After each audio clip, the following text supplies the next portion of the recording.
let's start from the beginning though. So, I'm Elaine, and I just want to start out by saying I'm old school, so here's my little notebook, okay? I use my phone, and I'll use a few other things, but I definitely love my notebook. So anyway, welcome to part 2, Good Night Mine, okay? So part 1, I'm going to briefly go over part 1 and what we did in part 1, and then I'm going to kick into part 2. So we have a good hour to take care of business here. But anyway, just quickly, just 2 minutes about me. I'm an LCSW. I'm a licensed clinical social worker for a long time, over 40 years, I should say. Okay, 40 plus years, and it's my passion. I can't see myself doing anything else but this in this field, and I just think it's such an eclectic field. We can do pretty much anything. We're trained with, for people skills, and so it's a wonderful field. I've been at JFS for going on 8 years, so I'm very happy to be at JFS for 8 years. It's a gift as far as I'm concerned. It was a gift given to me. I was in Jersey City school systems for 25 years. I retired out of the school system. I did crisis work there for 25 years or so. It was an education that I would never, ever, ever give back. It was my prime. I was in my prime, and it was fun. I would say it was fun, and I learned an awful lot. And then I always had private practice on the side, and taught at most of the bigger the universities in New Jersey, and did go over the bridge a couple times to NYU and Fordham. So I had my toes kind of wet in academia for a while, which I really loved too. So anyway, that's me. So we're going to be a little bit more interactive today, everybody.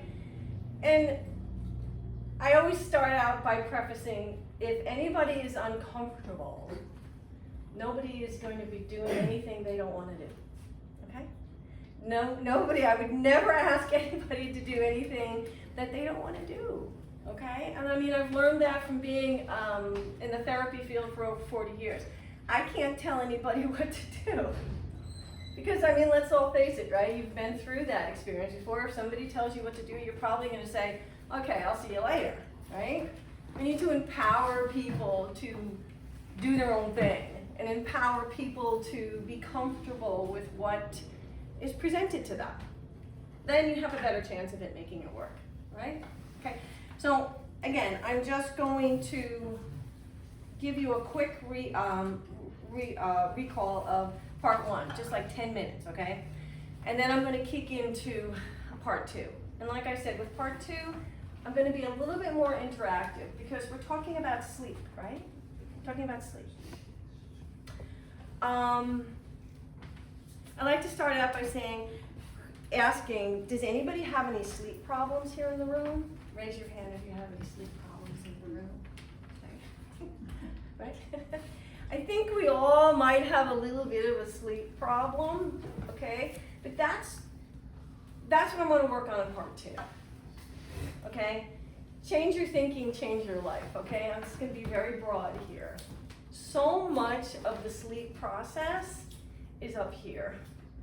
So much of the research indicates, not only my little wonderful little Bible book here, but so much of all your current research indicates it's up here. All right, so much is up here, right? But we have to live our life. We have to function. We have to get through the day. We have to do our job. We have to be parents, brothers, sisters, husbands, wives, partners, whatever. So we might get into a thought process that might be somewhat, I don't say disturbing, okay? I want to be careful with my words, but somewhat detrimental in the sense that by the end of the night, at 9 or 10 o'clock, you are like this, and I can't sleep, okay? And I just want to always preface it by saying that you're not alone. You're not alone, and I think that makes it better when people understand that you're not alone. Sometimes we think, oh my gosh, am I the only one who's doing this? No. That's the beauty of these groups, that's the beauty of other groups, and that's the beauty of being around other people so that you understand that you're not alone, okay? All right, so part 1, and again, interrupt, question me, whatever needs to be done as I'm walking through, okay? I'm very easy with that. I'm extremely light when it comes to information and having a conversation. So, what we did last time in part one was to just look at some things, okay, that might interfere with sleep. Okay, these are some cognitive issues and some cognitive thought processes and some hardcore research that's out there that says, let's try not to do these things. Or let's try and look this other way when these things happen, okay? This is pretty much this book, when most of your current research is all along the same line, okay? And the one biggest thing is with sleep is we need to spot some things that interfere with sleep. So I'm just gonna list a few things. I'm gonna blurt them out and see if you can relate to any of these things, okay, that might keep us up at night, okay? Alcohol, caffeine, thinking about sleep. Thinking about sleep, okay? If I am a LCSW psychotherapist for the last 40 plus years. If I would give myself one compliment throughout my career, it's my listening skills. Not much gets by me anymore. Even sometimes it's a problem. If I'm in shock rate and I hear something and something catches my ear or whatever, of course I would never approach anybody, but I'm thinking, oh my goodness. Let me listen to this conversation that's happening. Listen to the way that these children are being talked to. Okay? So I listen very, very, very, very carefully. Okay? So the thing is that we have to, what we're thinking about our sleep, how we think about our sleep. I remember our first little workshop here a couple months ago. The overall conversation was, I can't sleep. I don't sleep. I had a bad night last night. I can't sleep. I never sleep. I can't sleep. I don't sleep. I'm like, oh. So what are we telling ourselves? We're telling ourselves we don't sleep. So your brain is, and I'm very simplified too, all of you, okay? I just want you to know that. I can simplify like the whole DSM in about this line. But anyway, I can simplify things. The bottom line is that your brain is a sponge, right? And we try to tell the kids this and we empower the kids to understand that what you're saying to yourself, you're telling yourself. Your brain is listening, okay? Your body is listening, your emotions, your heart, it's listening. In the I am, right? If we try to empower the kids or even adults to talk in the I am, right? I used to have in my office in Jersey City, I had a big mirror, like the size of this door. It was so crazy to get it up to the 3rd floor, but the janitors got it up there for me. And I would have every kid, and they knew when they'd come into Miss Dill's room, or when they were leaving, they'd look in the mirror and they'd say, "What? Give me 3 things that you're good with." They go, "I don't know, Miss Dill, I can't." I'm like, "Excuse me? I am beautiful. I am intelligent. I am worthwhile. I am a good sister. I am a good brother. I can color really good." Okay, so we're telling our brains, and we're telling, I don't care if you're 4 or you're 40, the positive affirmations, the way we talk to ourselves is so important. It's so important. So what I'm asking is to basically look at what you're talking about and thinking about. And we're going to talk about sleep. So do you tell yourself you don't sleep? Do you tell yourself, "Oh, I'm going to have a rough night tonight"? So we need to watch that, okay? And again, I'm just empowering you. I'm not telling you what to do. All these things we're going to discuss today, we're just dropping seeds, right? Okay. Cigarettes. Making a to-do list. A hot or a cold bedroom.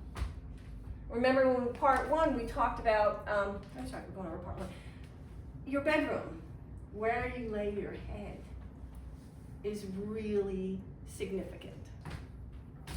Do you like your bedroom?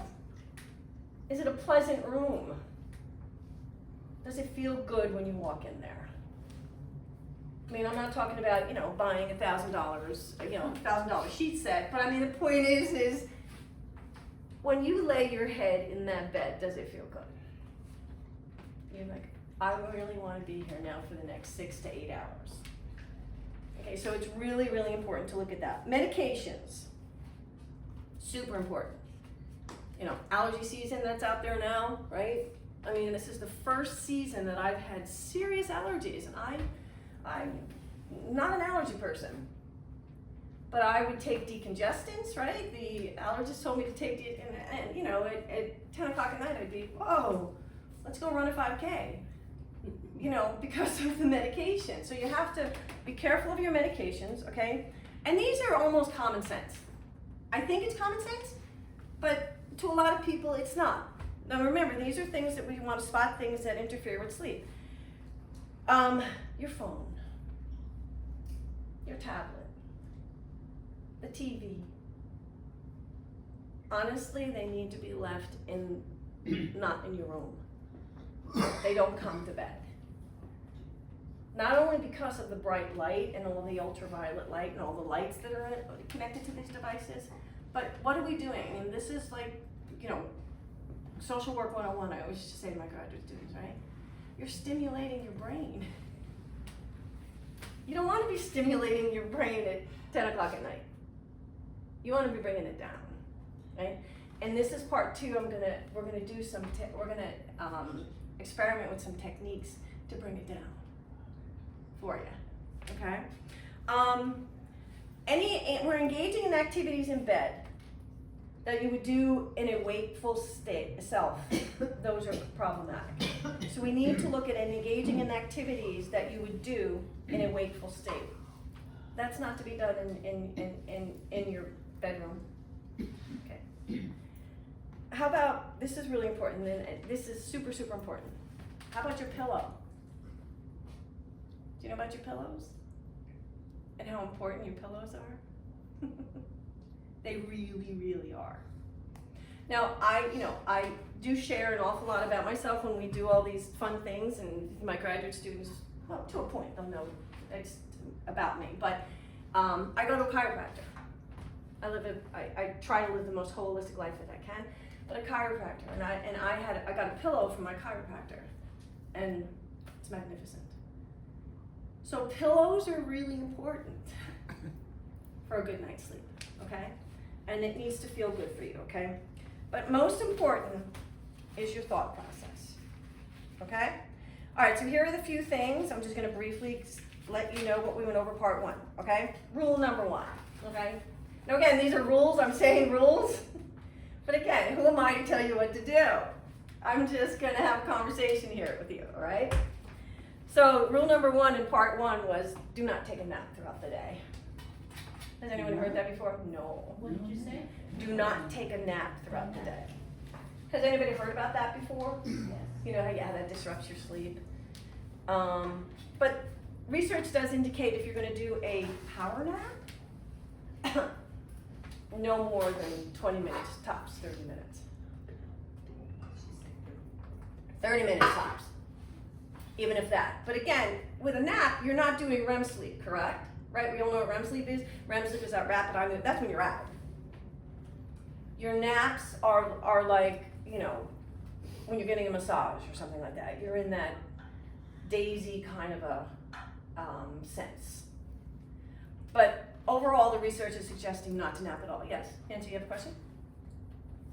Do you have a question, Nancy? Oh, no. Oh, okay, I thought you were gonna say something. No. Okay. But you get it, right? In terms of not napping. Now that's a really hard thing to do. It's a very hard thing to do. But if you can keep on the same schedule and not nap throughout the day, you'll have a better night's sleep in the evening, okay? That's number 1. Number 2, which I just went over in the beginning, is to avoid wakeful activities in bed. Your bed must be associated with sleep. No wakeful activities. No playing games, no playing cards, no eating. Just move these habits out of the bed and preferably out of the bedroom. And it's hard. And it's very hard. because we like to relax. I mean, I'm as human can be, and I get it. Okay, this and also to another thing is that baby steps, right? We're all adults here. I mean, it's different if you were like, 4 or something. But the point is that we've lived a life. We're at a certain stage and age in our life that we're conditioned to do things. We do things a certain way because we're comfortable with that. So to make changes now, it's hard. I mean, that's the first thing I say. Anybody that I see in psychotherapy for the first time. First of all, I thank them and say congratulations and wow. Thank you for doing this for yourself. Okay? Change is hard. And something, not only is it hard, it's scary. And again, we're all adults, but I mean, it's scary. Who wants to change when things are going nice and smooth? So I have a yucky night, once or twice a week sleeping. But we want you to have all good nights. Okay? All right, so again, avoid wakeful activities, right? Number 3, be in bed only when asleep or very close to sleep. This is a very interesting concept. There's a difference between being tired and sleep. Do you all know that? Okay, there is, right? If you think about it, and if you can personalize it for a minute, all right? Going to bed only when you feel sleepy is different from when you're being tired. Tired is a general feeling of exhaustion, physically, mentally, without necessarily involving a strong desire to sleep. So let's look at that again. Being tired is, when you're tired, you had a full day. You were up at 7 and you were nonstop, doing all kinds of good stuff and eating and laughing and doing all this good stuff. And then, 10 o'clock, 9 o'clock comes around and you're like, well, okay, I'm getting tired. All right? But I'm not sleepy. This is the difference. Sleepy is a strong urge or need to sleep. Drowsiness, difficulty staying awake. Right? That's when you're sleepy. And that's when we need to go into bed, is at that time. It's when you're sleepy. Okay? And this is a hard one, number 4. And then we're going to move on to part 2. This is very hard for me, and I would love to know if anybody does this or not, okay? But this is throughout all the research, is to get out of bed if you're unable to sleep. Okay, so let's all go back to that one night, maybe this week or last week, when you were moving around in bed and you were rolling around going, oh my gosh, I can't sleep. The wedding is next week, and I don't even, I don't have the right shoes, and I'm going to pay the bills, and rent is coming, or blah, blah, blah, blah, blah, blah. Research indicates you need to get your butt out of the bed. Okay, that's a tough one for me. Has anybody ever done that before? Oh, you do? Good. Tell me about it. What? I think even last night You did? Yeah, it was, I went to bed, I go to bed pretty late, usually don't go to bed till after midnight. Okay. But around 2:30 I woke up and it's now 3 o'clock, so I got up and I went outside and I was sitting, and I was up for about an hour and then I went back to sleep. And then you went back into the bed and went to sleep. Okay, good for you, congratulations. That's a tough one for me. But again, we're getting back to the thought process, right? And all the research indicates if you ruminate in bed, if you were laying there in bed, is it Alex, is your name? Mark. So if Mark was laying there in bed and going, oh my gosh, I'm looking at the clock. It's 2:30, it's 3 o'clock, right? And his brain is going, and he'll probably, maybe he'll fall asleep at 5 or something for another hour. But the point is to, let's not, all right, get out of the bed if you're unable to sleep. Let's not pick an activity that will arouse you and make you more alert. So would you mind asking, Mark, what did you do? Did you watch TV or read? Oh yeah, that was the problem because of what did I do? I turned on the TV, which Okay. is more stimulating. Yes. So, and I'm just clicking through channels. So, 3 in the morning, it's not really a lot of work. Exactly. Watching old people who are a little bit older and watching reruns of that show Mannix. Yeah, you ever heard? Channel 3 at 3:30 in the There's that morning. channel called Me TV or something that has all that Exactly, on. all those shows that we watched when we were kids. Yes. So that's what I'm saying, oh, I haven't seen this in like 50 years. Okay, so there goes Mark's brain, right? It starts a rolling, okay? So they are recommending, research does indicate TV, but, you know, that's your choice, Mark, but, you know, maybe some mellow TV or, but again, the lights, I would suggest more of music, meditation, art, read, knitting, sitting, something along that line, okay?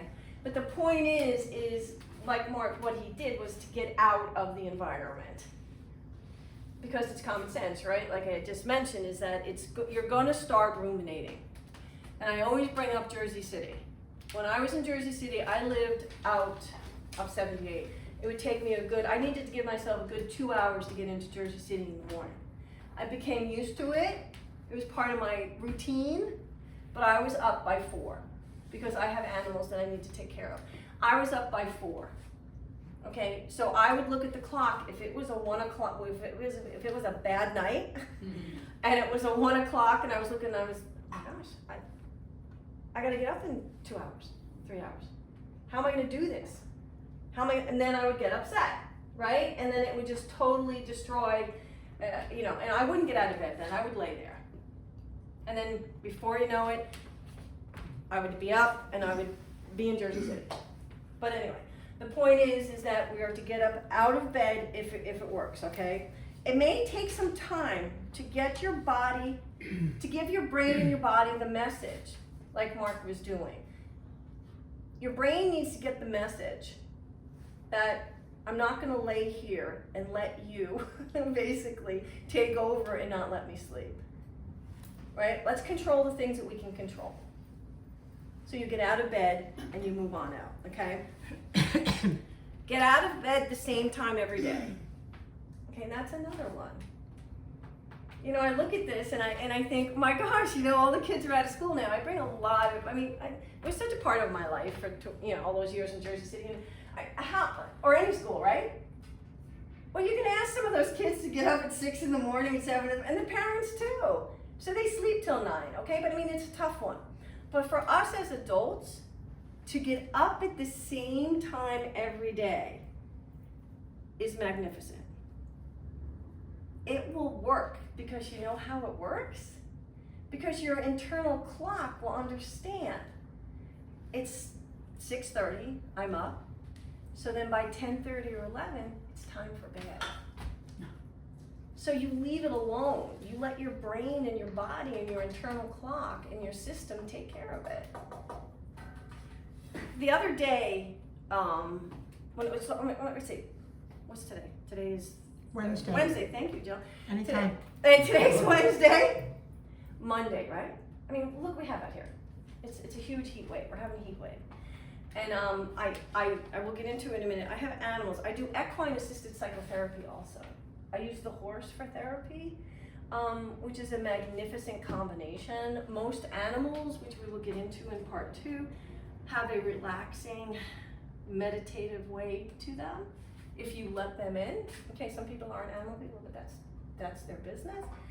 I would never push on anybody, but I do equine assisted psychotherapy. I use the horse for therapy on the side, not with JFS, unfortunately. It's a huge liability issue, right? I would get everybody in JFS out to the barn in a second if I could. Maybe one day I will. But anyway, it needed to be done. Animals need care, correct? And by 11 o'clock in the morning, they're done. You need to get huge animals in a shaded area or else they could die in this weather, right? So anyway, my point of saying that is that I was up Monday at 5:30. And I remember saying to myself, this could be tough, with this heat wave and all, but I honestly will say to all of you sitting here right in front of me, it was the most magnificent day that I've had in a long time. Because you know why? I was in bed by 11, at 10:30, 11, I was out. Okay? And then you know what I kept telling myself throughout the day? I don't work Mondays, but I do a lot of case management and things, you know, at home. I do a tremendous amount of phone calling and stuff with clients and all that. I kept saying to myself, and then I would cancel it. I kept saying to myself, well, Elaine, you know, you can just crash if you need to on the couch at 2 o'clock if you have to. You can just take a nap. I'm thinking, wait, why am I, cancel. You don't want to beat yourself up, right? But I'm watching my thoughts. Why am I telling myself, I'm going to be tired at 1 o'clock because I was up so early and I was at the bar and I was doing all this stuff and I got to, and it was fine. I was fine. Really fine. You know, because by 9 o'clock I had done what I needed to do. I ate a beautiful breakfast. I took care of the animals. I took a shower. I was like, all right, it's 9 o'clock. What am I going to do now? I mean, I was busy. But the point is that I got up early. And we'll get into part 2 about setting your mind in a direction that is productive and helpful for you. So that by 10:30, 11 o'clock or whatever, you're done. You're ready for sleep, right? So I mean, it's just, if you can get out of bed at the same time every day. So now I'm, you know, not 5:30, but I'm pushing for like, you know, between 6 and 6:30. Because if you get up the same time every morning, your internal clock will get sleepy at the same time in the evening. I think that's an important factor to understand. Your internal clock will say it's time, you know, minus all the things that we talked about before, you know, medication, caffeine, you know, food, things along that line, okay? So that's pretty much what we talked about and the last one is, the last one, of course, it's just, I repeat myself a lot, but this is important, it's in all the research. Take your active mind out of bed. Worrying, brooding, thinking problems, solving, mental list making, analyzing can interfere with sleep. So it's not easy. It's definitely not easy, okay? But we all have active lives and we all just need to, you know, attempt to slow it down a little bit. Okay, so before any other questions? So that was part 1. That was so quick, right? All right, so let's just talk for a second, okay? I'm Elaine, I like to have conversation. Could anybody tell me what works for them in terms of sleep? Does anybody have any tricks? I read in bed. I'm sorry. It's probably wrong. Right? Like at 2 or 3 in the morning, Uh-huh. I put the light on and I take the book. Right. And I sit up, Yeah. you know, and I read for a half an hour. I allow myself like 20 minutes to a half hour. Mm-hmm. And I shut the light off, shut the book, and usually then go back to sleep. But I don't get out of bed. Okay, see I'm sorry, what is your name? Janet. Janet? Right. That is perfect, okay? Because you're not laying there, you know, becoming anxious over the situation, right? So you're reading, okay? But research does indicate, okay, that if you take your body and go in that chair over there in the corner of your room, okay? You're telling your brain, okay, I'm gonna win here, okay? We're gonna go over here out of the bed and I'm going to distract myself for somewhat because you're not letting me sleep. But then I'm gonna come back into my bed when I'm ready to sleep. Okay, so, you know, I mean, it's working for you and that's fine. You know, that's great. But that's like, I would say that would be probably like the second most important point that any of the sleep research indicates, is to get out of it. And that's hard for me. I'm a reader in bed too, hands down. I'm like, you know, I look forward to going to bed because then I don't read on the outside. Like, I won't go take a book to the beach or whatever. I read in bed, and that's my connection that I have, and it does make me tired. So, it works for you then, right? Mm-hmm. There you go. Who else? Yes, Pearl. I read someplace that if you have a lot of things on your mind, it's helpful before you go to sleep to make a list of the things Mhm. that you have in mind and think that, okay, I'll take care of them tomorrow. I don't have to worry about it at night. Yeah. It helps a little. Okay, but But you see, there you go, that's great, Pearl. I mean, that really is, because you're cognitively using your brain and you're saying, again, it's top dog thing, whereas I'm gonna win here. I'm gonna make this list, okay, and I'm gonna deal with you 1, 2, 3, 4, 5, 6, 7 tomorrow morning. Okay, good night. Okay, yeah, so I mean, it does, but again, it's a process, right? It's a process, and it's baby steps. And it's better than, it's better than not doing anything at all, right? Anybody? Yes? Sorry, I kind of, you said something about making lists, Yeah. what to do. What I do is on the mornings that I have to drive up here to go to work, when I set my alarm, which I don't do when I'm not working, I make a list of what I don't want to forget to bring in the morning, and then I don't have to think about, oh, don't forget your lunch that you left in the refrigerator or whatever. And I find that works for me. Yeah. Anybody want more water? I'm just gonna put this, I figured everybody wants to Oh, get good. up, so Nice. I'm taking But my it- college waitressing and Yeah. it's Say here. something. But you see, but the thing what Jill's doing is when we engage our brain and cognitively use what we need to use and do what we need to do, you're gonna win, right? But again, it's about the thought process. Yes. I take ashwagandha twice Yeah. a day. Uh-huh. You're gonna need it. That helps. Yeah.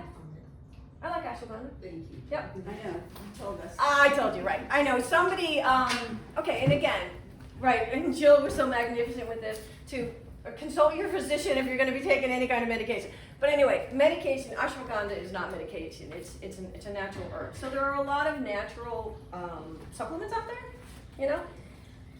But again, what I would, it's interesting with the ashwagandha. If I don't take ashwagandha for, if I don't use it, okay? And then I even had the thought process of, oh my gosh, I'm not gonna sleep tonight because I ran out of ashwagandha. And oh my goodness. So right away I went to my head and I was like, cancel that. I'm sleeping. And I did, okay? But I mean, again, it's again, it's up here. But I mean, I would say talk to a naturopath or a natural professional about the natural supplements that are out there, if that's the avenue you want to go. Because it helps. It helps some people and it doesn't help other people. But I would think that, again, the ones that it doesn't help, I would look at their thought process as to what they're telling themselves. Like, oh, here's just something else I have now. This isn't gonna work. Is this an ode you're talking about? Yeah, it's an ode. Mhm. Yeah. But again, chiropractor, massage therapists, naturopaths, yeah, it's nice. It's nice. Of course, I don't know much of the research on it, but it was recommended to me. Anything else? Anybody else have any tricks or about sleeping? Yes. How about sound machines? Oh yes, sound machines are wonderful. You use it? Yeah. I do. I use a fan. That's Okay. That's what I use. You use a fan too? I know. I always think, what I think to myself, what if this little baby fan breaks? I don't know if I'm ever going to be able to find one good enough. If you don't have a sound machine and you have Spotify on your Yeah, phone, right. there's a 10-hour playlist called White Noise, and Yeah. it's just as nice. FYI. Right. Yeah, the noise is a distraction to me. I've been using it for years. I had a whole life in Florida. I went to graduate school in Florida. So ceiling fans were things in Florida. And I mean, even in my homes here now up north, I was born and raised here in Jersey, but up north here, I always have the ceiling fans going in the middle of the winter. Not on high, but still the noise. It's the noise, Mark, is what it is. But you have those portable sound machines like Jill's talking about. And I always take that portable sound, I have your phone, but I take that portable, I'm so old school, I take that portable sound machine with me, like if I'm gonna sleep at my, at my sister's house or someplace else. Thank you.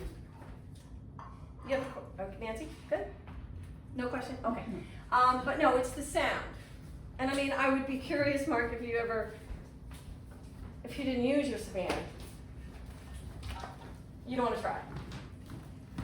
Well, sometimes you go on vacation and you don't Yeah. have it with you. I know. So then you Take your develop kind of what you're saying, that, well, then you have this feeling, how am I going to sleep without the sound machine? Well, that's when I'll use my phone. I'll use my phone, but okay, with this. But the problem with that is sometimes it doesn't kind of match yours, and then you Yeah. have to go through 20, you have so many different Right. options. And then I know. that creates some anxiety, which is the best one to, so you're trying to lower your anxiety level. Yeah. So you're going through 30 different types of sounds, right? I can so relate to that. That's why I love this fan. If you ever saw this fan, you would laugh. It's this tiny old thing, and it just makes this great sound. And I said, oh my gosh, I don't want anything to happen to that fan. I'm going to insure it or something. I don't know what I'm going to do. But no, it's a good point. That's really a good point, Margaret. I mean, all the apps are out there. You know, they're all out there. And I used to listen to, you know, the CDs and okay. But anyway, yeah, it's a good point. You know, it's a distraction. It's definitely a distraction. Okay, yes? See, I'm just the opposite. You need silence. Yep. I mean, the air conditioner is right here, Yeah. and I'm right here. So I try to cool off the room before I Oh. hit the sound. You have a window unit? See, I had that in my old barn house. I know what you mean. I do the same thing. I would cool off the room, and then I would turn off the air conditioner. Yeah. Only because I didn't want to get sick from the flow, but you're talking the noise. Yeah. I have a dear, dear friend of mine who, total silence. Same thing like that. Total silence. I'm thinking, no, that would like send me over the edge. I need something. There's a chair right there. No, it's so interesting. Hello. This is Roberta. Oh, hi, Roberta. Oh, Roberta, I think you emailed me last night. Yes, and I thought it was 11:30. And that's okay. Have a seat. Nice to see you. Can I get you a water or anything? No. But anyway, yeah. You know what? At this point, whatever works for you. Whatever. There are a lot more destructive things, right, Mark, that you and I could be doing besides our fan. Besides our fan, right? I mean, come on. There's a heck of a lot more destructive things that we could be doing than, your fan or your sound machine or a little reading in bed. You know what I mean? Is that going to put us behind bars? No. If it works for you, then let's keep going. Okay? All right, so now here's part 2. Okay, how are we doing on time, Miss Jill? We're 40 minutes in, Okay, so it's 20 to 12. so we have to what? Eh, Okay, we're good. Okay, we're good. as long as everybody wants to stay, I made it longer today. Okay, so here's Just the in deal. case. Okay, so now, you all trust me, right? Some of you have come back before. Some of you have seen me before, okay? You're probably in one of the most safest places right now, okay? Look at this great little house, right? I mean, Jill and I will take care of you. Don't worry, we're all good. We got good bagels, we have water. We have water service. We have water service. Jill is filling your glasses. But okay, but this is the point. Is that what I'd like to do in part 2 is, okay, you got all the hard facts in part 1, right? That's all the good books and everything else like that, okay? So what I have done for part 2 is to incorporate some thought process activities and some things that research does indicate, but I have found personally working with clients and with myself has helped, okay? Now, I've been in the field for over 40 years. And I think what I used to empower my graduate students to understand is that, you have to, you go to school, you get your stuff, you get the initials after your name or whatever, and then you become your own person within the ethics and the guidelines of the field, correct? So throughout the years, I have incorporated an awful lot of avenues to help empower my clients to get to where they want to be, okay? And so along the way, it has helped me, all right? So when it comes down to sleep, I feel we need to look at our whole global being as a person, okay? We do. And again, remember you're safe here, right? Okay. I am not in the business of judging. I wouldn't be a psychotherapist for over 40 years if I was in the business of judging. I would have got fired, okay? But the thing is that again, the thought process, all right? How can we get to the point where we're a little more mellower, okay? That our anxiety level has come down somewhat, okay? We're all anxious, okay? I don't know, my most famous thing to tell, to empower a client to understand is that you walk into ShopRite, right? And I mean, walk into ShopRite. I guarantee my license, 50% of the people in ShopRite have an anxiety or a depression or some kind of a little bit of an issue. But we function, right? We all function. You get by, and I mean, everybody's okay. Everybody's okay. And you come, you talk it out, you implement strategies that, you know, I'm gonna give you and that you read and be around good people and make healthy decisions. And then this, your mind, body, spirit will become who you are, and then in turn, we're gonna have a better night's sleep. You will. You will. But again, it's not easy. It's not easy. Nothing is easy. Nothing that's worth it is easy, right? Didn't your grandparents tell you that one time down the line? Or somebody tell you? Some boss that you had that you really respected? Okay. So basically, we're going to look at techniques to address a thought process that does not let you sleep. Okay. Relaxation is an important part of getting a good night's sleep. All right? Relaxation. A scientist, I'm not. Okay? I'm a licensed clinical social worker. I'm very proud of it. Even my family tells me that I need to come down a couple pegs sometimes. But I am passionate about the field. Passionate. Okay? We are a helping profession, but also too, it's so important for me as a therapist and the graduate students and people in the field to understand they need to take care of themselves also, right?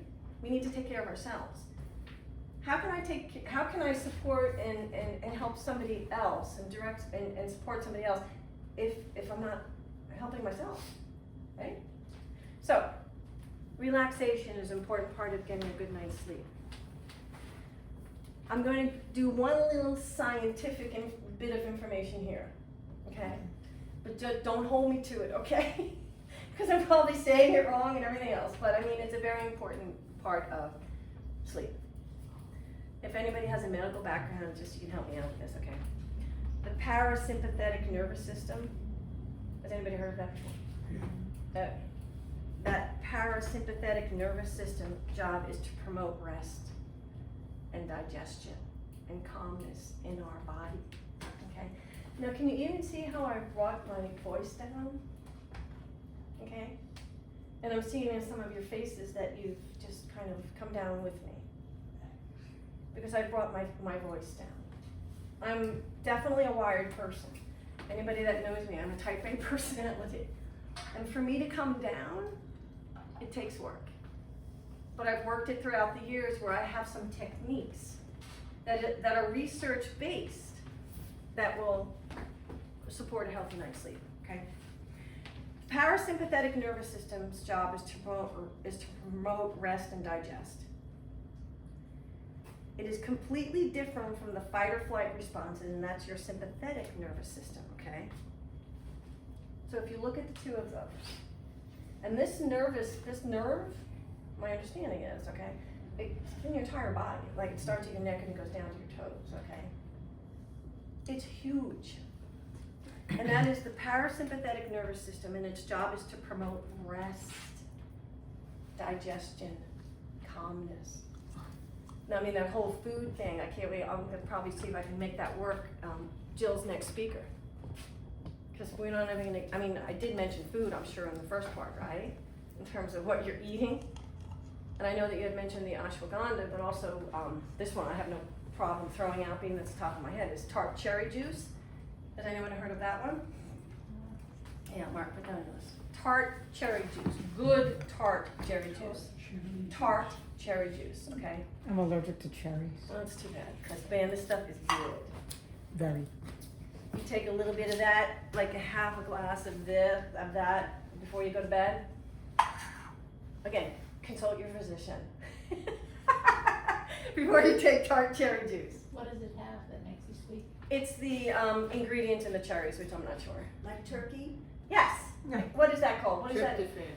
What is it? Tryptophan. Tryptophan. Okay, I'm not sure if tryptophan is in the cherries, but anyway, it's highly recommended. Along with, you know, it's like an ashwagandha family thing. But the tart cherry juice. Yeah, but they have vitamins also. Of what? Tart? Cherry juice. Yeah, that's why. Yeah. It really works on you. Okay? All right, anyway. how I got into that, I just did, okay. So, your parasympathetic nervous system, okay? We need to work it. And this is how we're gonna work it. Number one, when we lay down in bed, your brain is either, let's try it, tonight when you go to bed, let's look at where your brain's at, okay? Let's consciously look and just say, where am I at right now? Am I in a, am I in a state of fear? Just on that side of the green bottle, because then I don't get Roberta in the picture. Okay, Roberta, right. Sorry. Where am I at? Okay, when I lay my head down tonight, okay? Am I in a state of fear? Okay? Is your cortisone high, your adrenaline is high, you're in a fight or flight response? Are you coming from a state of scarcity? Are you anxious? I mean, I'm not talking anxiety to a point where we can't function, but normal anxiety, I say normal, I don't even like to use that word, right? Regular anxiety, we all have it. I mean, I have to drive close to 2.5 hours to get here in the morning, and I'm thinking, I'm in South Jersey now, and I'm thinking, I don't even have Jill's number. What if I get in what if there's traffic? You know, I mean, so, where are you at when you lay your head tonight? Okay? We need to be conscious of our thought process. Okay? That's probably the most important thing. Because you can change that thought process. But we need to be aware of where we're at. That's why it's so important with the kids, right? If we all have young people in our lives and when we're in the school system, what are you thinking right now, my dear little 8-year-old? Where's your head? Where's your head? What are you thinking? Yes?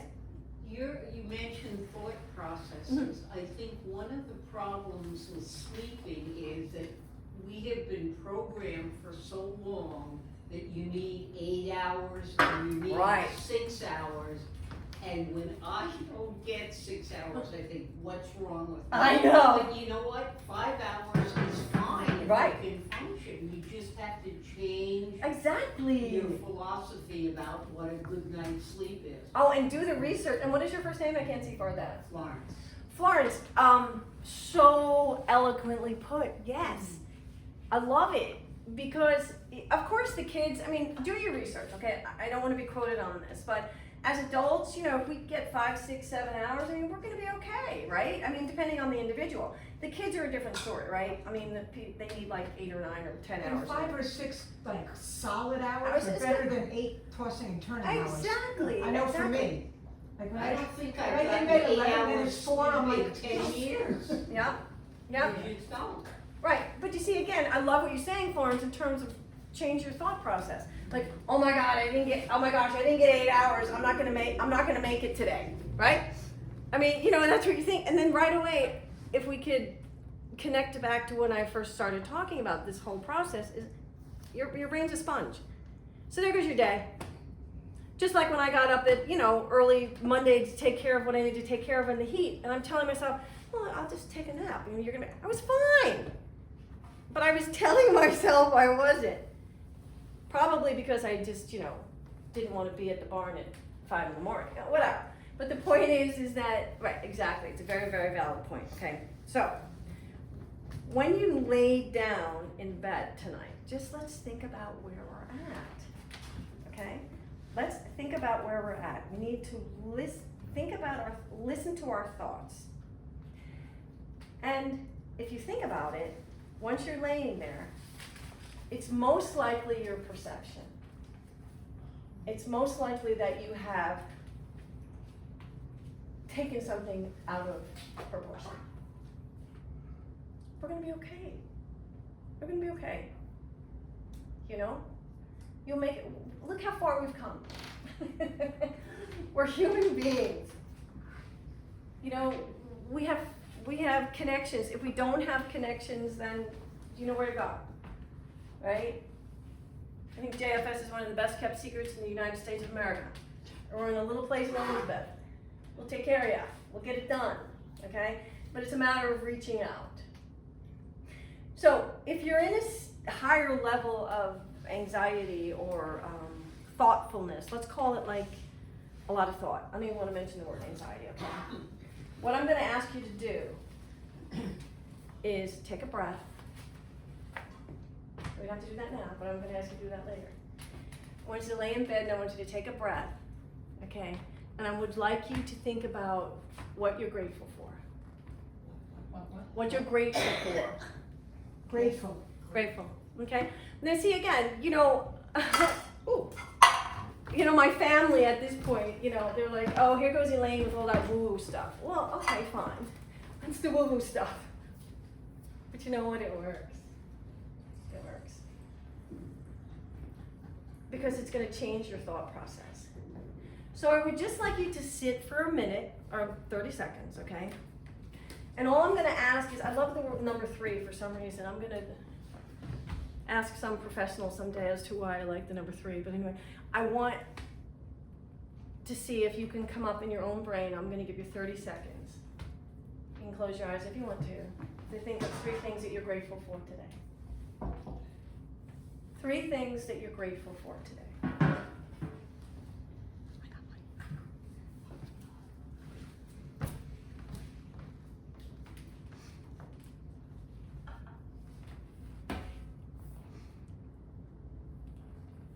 Okay, open your eyes. Thank you. You just changed your brain chemistry, whether you know it or not. You changed your brain chemistry. Some things that are going well. Basic, small things. Okay? We have a water cooler out there for Elaine's water. And it's cold. And it's cold. Okay? It regulates your nervous system, right? We're going to go back to that wonderful parasympathetic nervous system. This is what we're working on with this. So, even when you're stuck in traffic, going to a thought process, whether you're grateful, is borderline magic. Okay, we all got here. Okay, got up this morning. It regulates your nervous system. What makes you feel good? Okay, what makes you feel good? There are a lot of things in the world that make you feel good. But sometimes we get caught up in our thought process and we don't even think about that at all. Okay? What makes you feel good? Where are you safe? Your perceived sense of safety. Again, Jersey City. Driving into an urban area from my farms, I needed to have a perceived sense of safety for 25 years. Because I was out of my element, big time. And I think that's what made me who I am today, because I'm like, all right, I got it. I got it. So you have this perceived sense of safety, okay? You know, there's this vision that I have, it's always has stuck in my head, and I mean, it's corny, but, you'll have a big windstorm or whatever, and a big hurricane, and there's this tiny, tiny little sparrow of a bird just sitting on the limb, holding on. Right? So envision that, and he or she is in the midst of this storm, but he's on that limb. So here are some ways. Returning home to a safe place. Envision coming out of winning on the other side.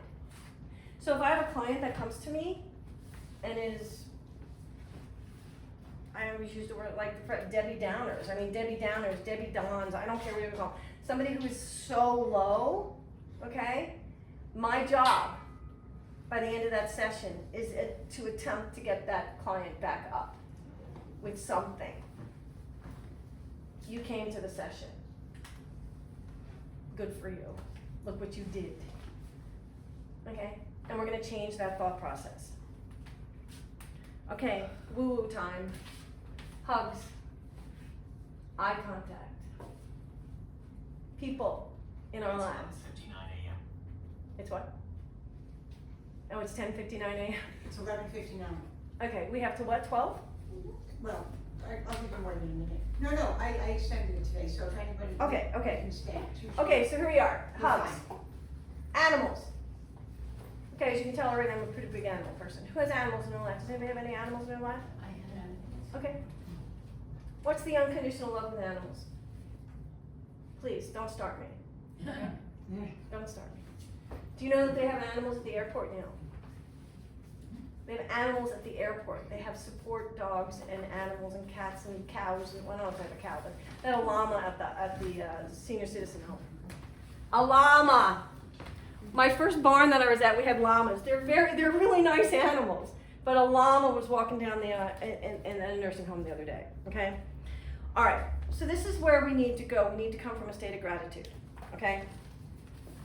All right. I'm going to ask you all right now to do a few things for me. Okay. So again, remember, this is what we're trying to do. We're trying to get to that nervous system to bring ourselves down. Okay. So if you're comfortable, I'd like you all to just sit here for a minute or so and do a really big fake yawn. Okay, go.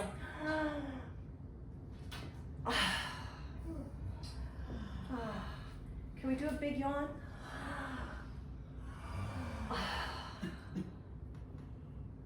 Okay, now I'm tired. Not tired. Okay, the yawning, you're bringing oxygen in and you're bringing it back out again.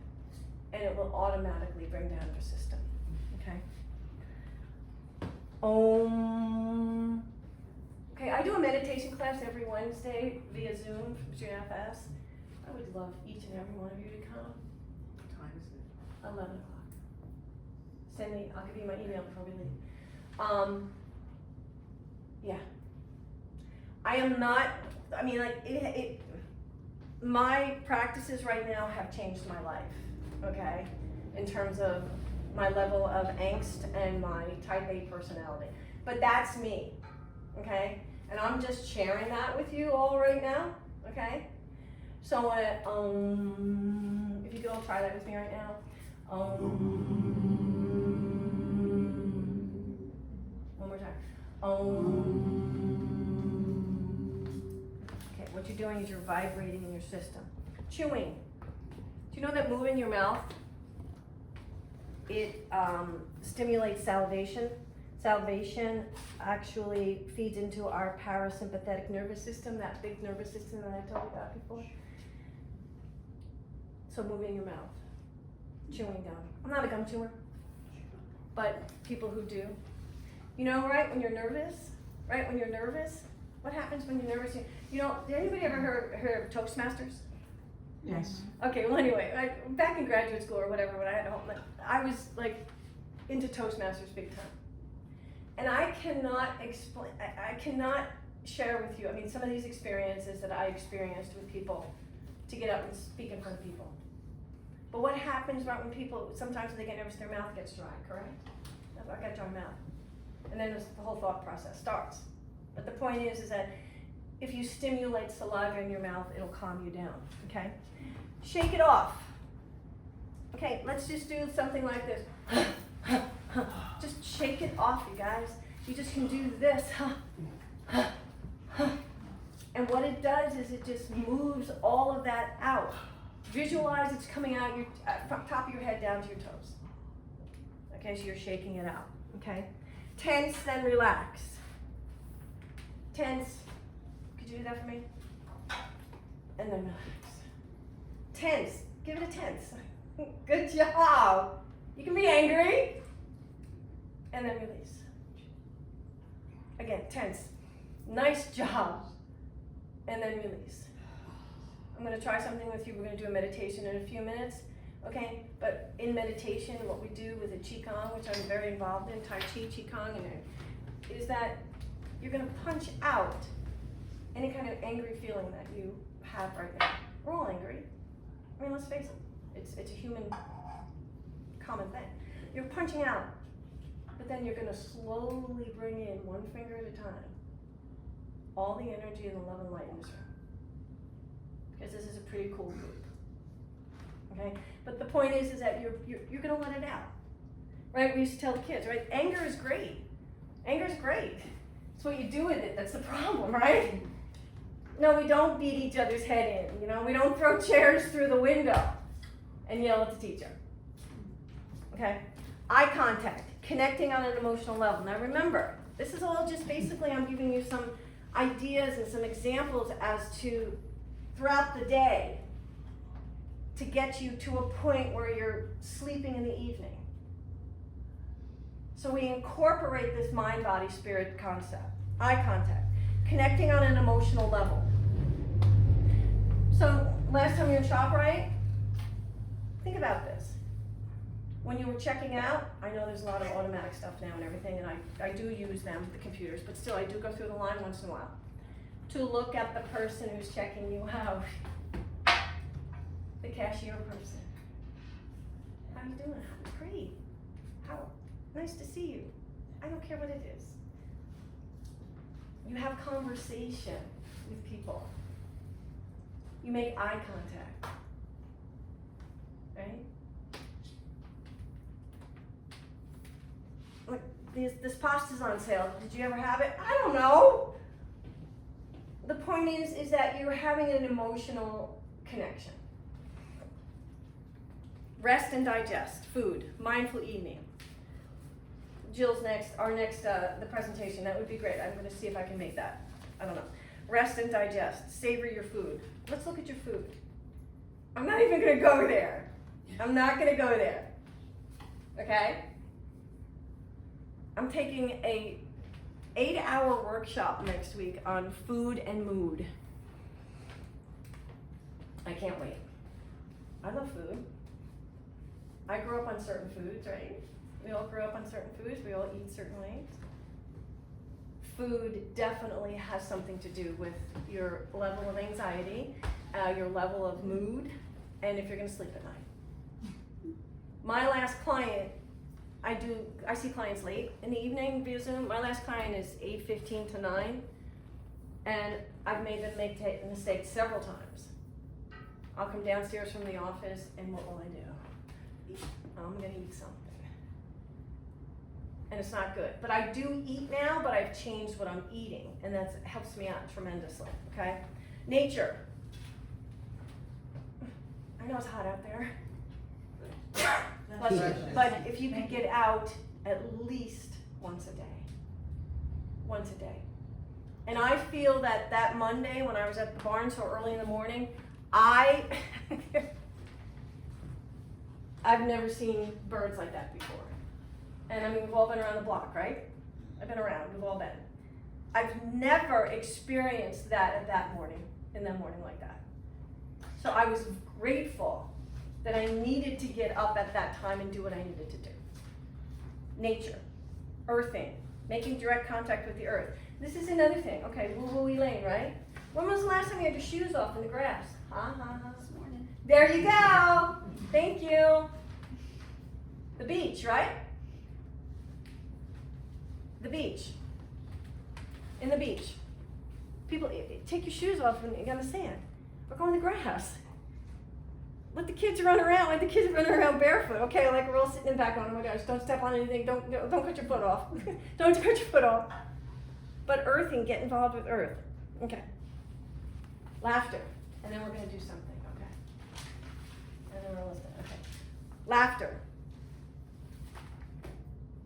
Come on. It's a tension breaker. It reduces stress hormones, cortisol. It soothes tension. It stimulates circulation. It's a natural coping mechanism. Laughing. Releases endorphins, feel-good chemical, and it alters serotonin and dopamine, those neurotransmitters in our brain.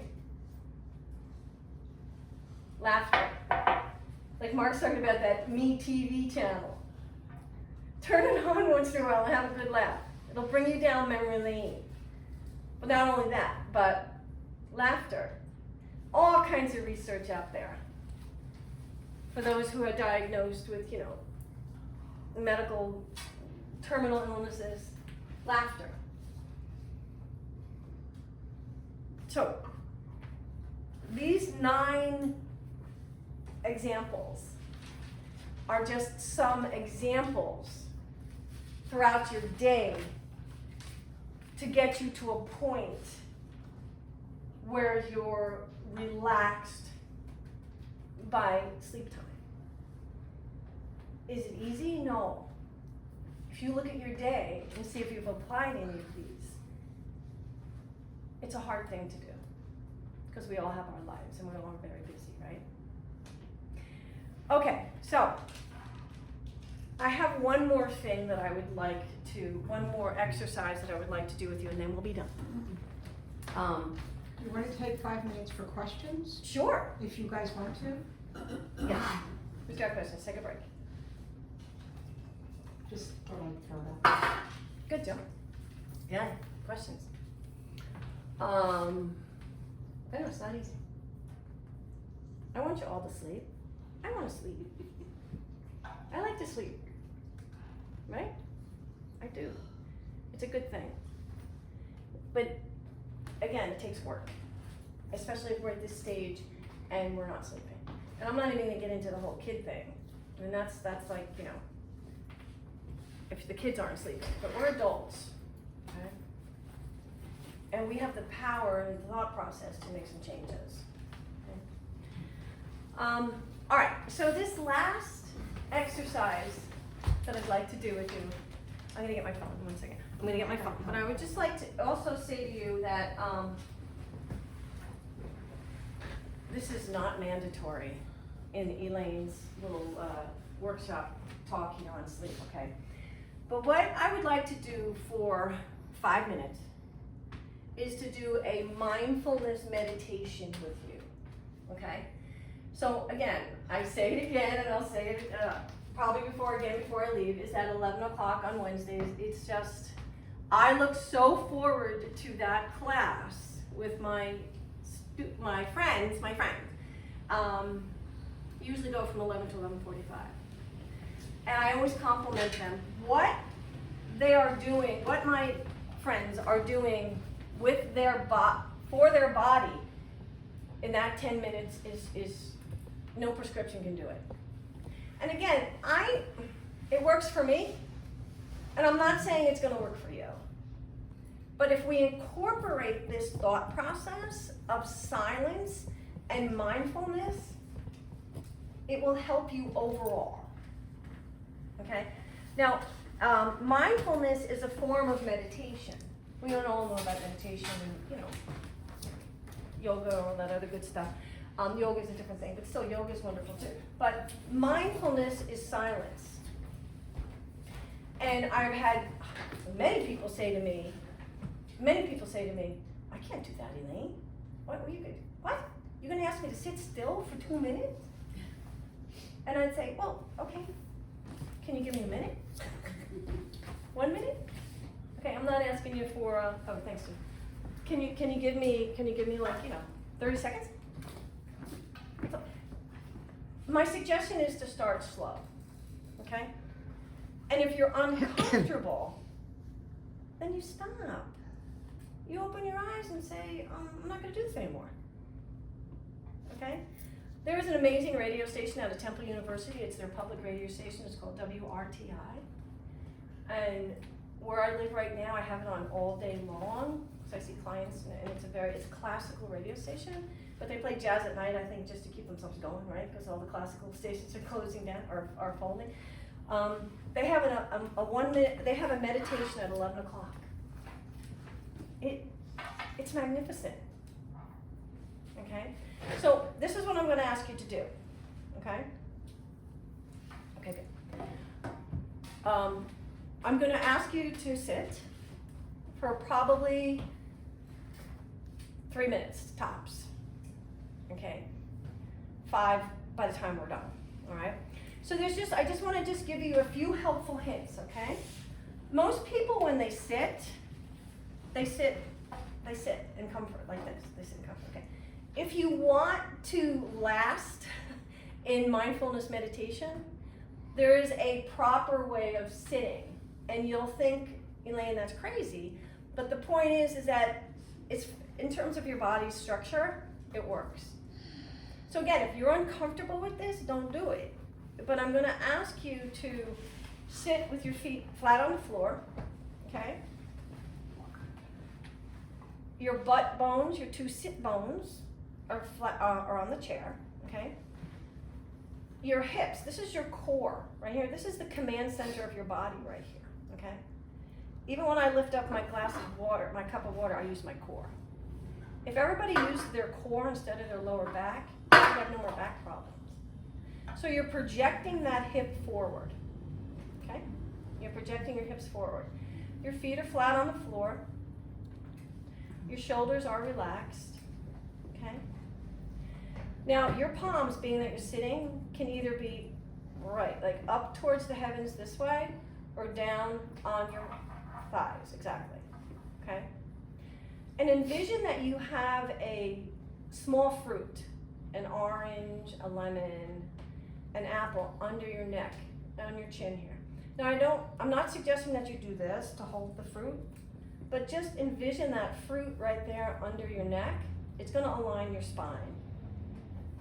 So the point is that we need our shoulders back, our feet are flat on the floor, our core is forward. And if you're comfortable, to close your eyes. You don't have to close your eyes. Okay? All right. And then we are going to sit for about 2 minutes. And then I'm going to play a song. And if anybody's uncomfortable, they can open their eyes. And they can come back to the room. But don't worry, you will come back to the room. Okay? Okay, ready, Jill? Go.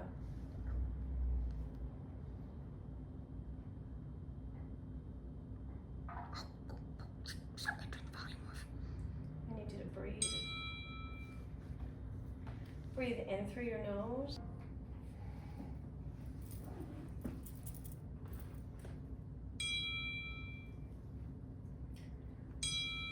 Okay, I want you to slowly open your eyes.